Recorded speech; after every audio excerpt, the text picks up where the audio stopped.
Hello YouTube, this is ChardarYuGiOh. I'm going to show off my Altergeist deck for the new December 2018 format. I was talking with a few friends and we're pretty sure that Altergeist, Thunder Dragons, and Pure Sky Strikers are going to be the best decks of the format. I've been playing Altergeist for a little while. I have a list that I kind of like, and I was trying out some new stuff today. I ended up getting, I played at 2 locals today. I got second at the first one, only losing to Invoked, and I got first at the second one. So I'm going to go ahead and show off the list. What variant of Invoked was he? Sky Striker Invoked. He made Mechaba, a bunch of big stuff, and I couldn't deal with it. It just happened. So 3 Marionetter. I'm pretty sure this is the best card in the deck. 3 Multi-Figure. Synergizes with these two. Synergize really well together. Melee-Seek. This one, sending stuff to grave is really useful, and getting to Marionetter is important. 2 is Silquitus. You never want to draw this one, but you also need to have this one. And 1 Conquery. After the super rare personal spoofing comes out, you can't play this card anymore because this is the only non-holo card in the deck. But until we get OTS 9, then you have to play this card. At least it's a star rare. I mean, like, it's something.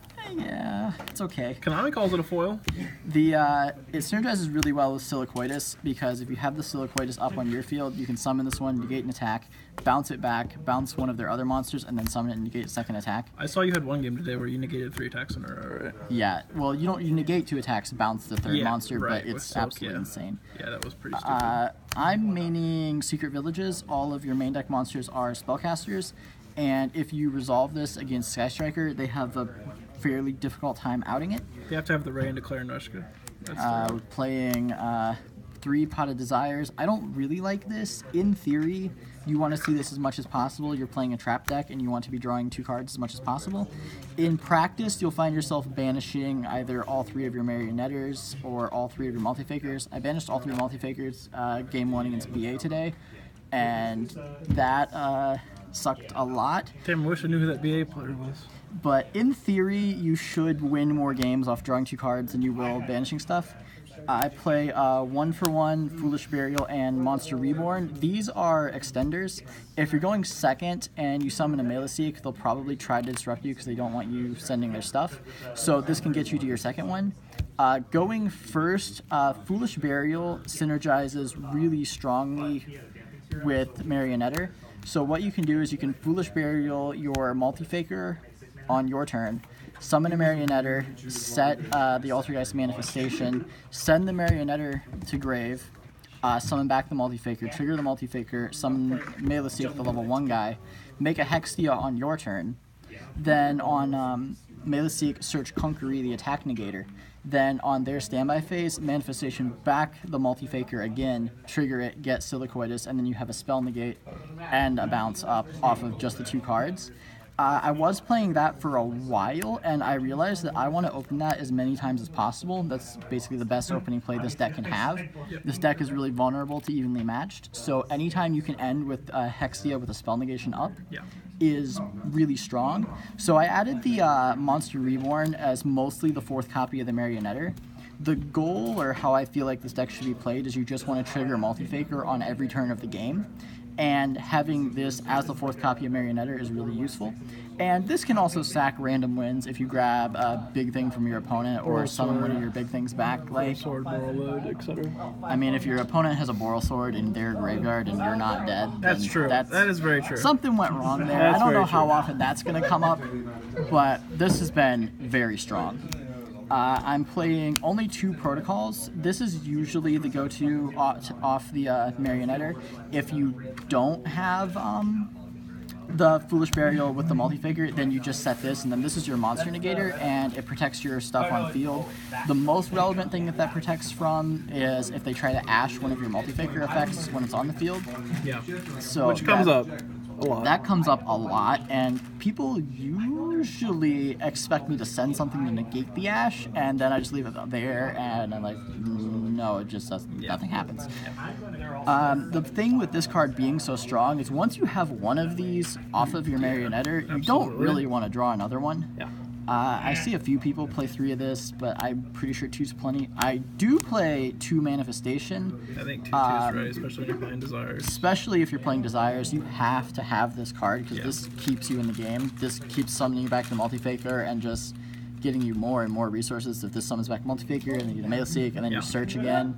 And it just that's extremely powerful. And then this with Silicoitus, where you can activate this, target something engraved, Silicoitus, bounce it. You always want to have one of each of these, and you rarely want to have more. I think one of this is more common, but I feel like you get killed a lot if you do that. I like 2. The other thing with 2 is once this is in your grave, you can get it back with Silk and just loop this with Silk. If you have 2 of these and you need to get back a protocol, it doesn't feel as bad banishing your second one of these as it would banishing your only one of these. Then I do play 3 spoofing. This is your searcher of the deck. This card is actually terrible. Thank you. You minus yourself, and then they ash it, or then they ogre it, or they twin it, or they Cosmic Cyclone it, or they MST it. Yeah. This card sucks, but you have to play it. If nothing else, it's just another continuous trap card that you can just activate in your standby and trigger a multi-figure. It's a worse Infestation Infection. Yeah, this and card, that's like hard to really like. Bad. Yeah. Infestation Infection is an old Evil Swarm card. Most of the people watching this might not know what that is. That's true. Yeah, we're dinosaurs. The my big bad. techie things I was doing was I'm maining 3 Reckless Greed. This card is really cute and helps you play around evenly your twin. So you set this in a bunch of your back row and they try to clear your thing. You just flip this up and you refill your hand. Where'd you get the idea, dude? Draw a multi-figure. Shout out to my boy Connor. Told him about this. If you draw the multi-figure off this is an if effect. So this gives you another way. If you draw into this off of multi-figure, or if you have spoofing, it's the same interaction as Wavering Eye's Astrograph. Yeah, I'm assuming most of the people strong. in this video are recent enough to know that interaction. I would hope that. Gosh, but you never know. And since you're the goal here is to trigger multi-faker every turn of the game, which between all the Marinators and the Reborn and the 1-for-1 and the Foolish, you should be able to do. If you're triggering multi-figure every turn of the game, you don't really care about losing your draw phase because you're already gaining cards. The other thing with this deck is every interaction with this deck is you're minusing your opponent. So you bounce one of their extra deck cards, Melee Seek, send something to grave. So you don't necessarily need the draw. This makes your, if you have this, you can't really have a bad hand because it just refills your hand. Yeah. And if you draw multiples of these, then you just straight up win. Yeah, it's just a free win. The other thing I was doing was, this maining 3 evenly matched today, this deck really struggles to go second. And you're always trying to go first, but you're only going to go first about half of your games. Assuming the meta was Pure Sky Striker and Thunder Dragons or the Mirror, this card is insane against all of those, and you would be citing this card in against all of those matchups anyway. I also feel like with the new list too, there's going to be a lot of ABC players that are coming back. That's probably true, but we're not going to talk about that. If you're an ABC player, go play a real deck, please. Like, if you just started the game, then that's fine. If you've been in the game for a few months, you don't have an excuse anymore. But the other thing with this is if our goal is to trigger multi-faker every turn of the game, this is another way to do that. So you say you're playing against Thunder Dragons and they have the 3 Colossus Summon Sorceress board or something like that. Evenly them, they lose 3 of their cards. Multi-faker summons Silicoitus. Silicoitus bounce their last card. Then if do that, then they have no cards, and you have a multi-faker loaded in your hand, ready to go. So we made Heavy Stormduster. This card I have mixed feelings on. It's insanely strong in the Mirror. It's decent against Pure Sky Striker. This card I feel like is either insanely good or insanely bad. Yeah, it's decent against Sky Striker. It's either going to win you the game or it's a blank card. Yeah, so that's this usually will end my up interaction siding out quite a bit. As far as the evenly match, I drew multiple copies of this a lot. I might try cutting it down to 2. 3 Infinite Impermanence. This card is just an absolute staple in this deck. Same interaction with evenly. You summon a multi-faker on your opponent's turn. It's just more ways to get that multi-faker going every turn. And it disrupts your opponent. It's a hand trap. It's really good. And the last card was a Solemn Judgment because we had. I really like this for mostly to defend against this card. Yeah. So you're going first. You always have to play conservatively because if you get hit with this card, You lose. you lose. That's mitigated a little bit in this list by the Reckless Greed. Yeah. But if you open this and a bunch of back row, then you can just go absolutely crazy, and then this flips up and stops the evenly match. So that's pretty good. Things I didn't do was I was not playing either Ghost Ogre or Ash Blossom. So if you come to the side deck here, we have 3 Ash Blossom in the side deck. I don't think that those cards are very strong against any of the decks I expected. You Ash and Engage, and they always have another Engage, or they summon Kagari, or they have the Field Spell. Like, there's just so many redundant effects in Sky Striker and Thunder Dragons both. I was really thinking about this right after the list dropped. I think hand traps in general just took like a very large hit in Which terms of playability. isn't necessarily a problem. I feel like if your hand traps aren't good, it means that the format's more fair. No, absolutely. So right. that's I'm exciting. saying, like, do you really care that much what your opponent's doing right So now? I cited this in for going second. Unless, like, they're playing Ragnarmyriad Turbo or whatever the hell you say the card's name. Yeah, that's a deck I haven't really played against a lot. I've never but played this against deck it. should have a respectable matchup against it. Yeah. Well, then you also have people still 3 trying to play Ghost. Inspector Border. This card is crazy in the mirror. It's crazy against Thunder Dragons. Like, you just summon this and those decks can't beat it. 3 Pankratops. This card is really good everywhere. It's a free huge body that gives you more disruption, as if this deck didn't need more. Yeah, this is also really good in the mirror. This deck struggles to kill big things, so you summon this, and the best thing they can do is usually bounce it. Yeah. And then they bounce it back, just and reoccurs, then you have it again on your next turn. Or you contribute it and take out a protocol or take out a problem card. So that's really good. 3 Shared Ride. This card is insane against Pure Sky Striker and against Card's a win button against Pure Thunder Sky Dragon. Striker. I played a Regeki because I was really confused by this. this deck, again, really struggles to deal with big things.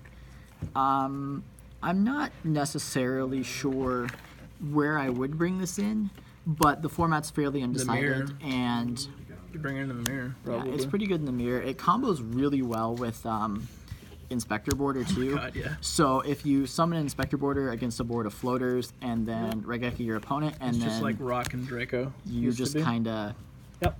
win the game. This is probably the worst card in the side deck, I agree. but I feel like the format's not established enough Yeah, yet that it might sure. be worth playing.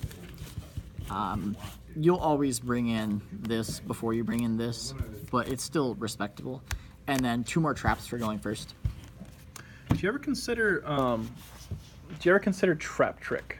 Because I noticed you play like a decent amount of normal trap cards. There was a list at top, so I was just asking. I've definitely considered playing it. I want to be able to activate multiple traps on a turn, so that's a pretty severe limitation. I haven't played with it a lot. The other issue is space, since a lot of these cards are so redundant with each other that I'm not necessarily sure what I would drop for that. Yeah. And it's also more cards that are good going first, which this deck already does very well. Yeah, that's true. And especially with this list playing these, we're just trying to hedge for going second. Yeah, for sure. The extra deck in this deck is very boring, so that's why we're doing this last. So if you already have a good idea what the extra deck is, you probably It's that it. don't have That's to it. I keep mean, those watching. 3 cards. You'll summon and this one more, every yeah. game, especially if you're trying to resolve multi-faker. You can do really neat things with this, where you just link away. You already have one up, and then you just link away another one, summon a second one, just to get the search off this card. But there's not a lot to talk about here. I never made 3. Prime Banshee. It's weird. This card, you only bring it in against Ultimate Falcon decks. This that's pointing true, to... So these guys pointing at each other, it goes to 36, interconnect for Ultimate Falcon, or... It's about the only deck way that this... No, It's niche, but it does be the come other way. up. Has to be the other way. This one gains attack. This one Yeah, we doesn't. knew what you meant. But... Okay, so that's about 'Cause the this guy only just out tributes to that. special. Yeah, this card sucks. I have never summoned it, but it's in here. I play 2 Link Karibo. The only reason I play 2 is so I can get to this Wee Witch's Apprentice more easily. And there are, more easily, because there are other ways you can get to it. Yeah, so the only darks in the deck are Link Karibo and Multifigure.